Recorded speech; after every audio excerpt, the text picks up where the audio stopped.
Yan, bagong upload dito tayo sa ating trabaho ngayon. Dito sa area natin.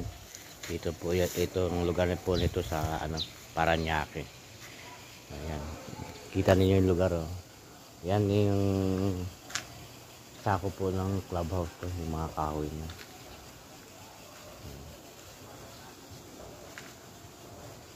Tignan natin yung mga pinagawa namin dito.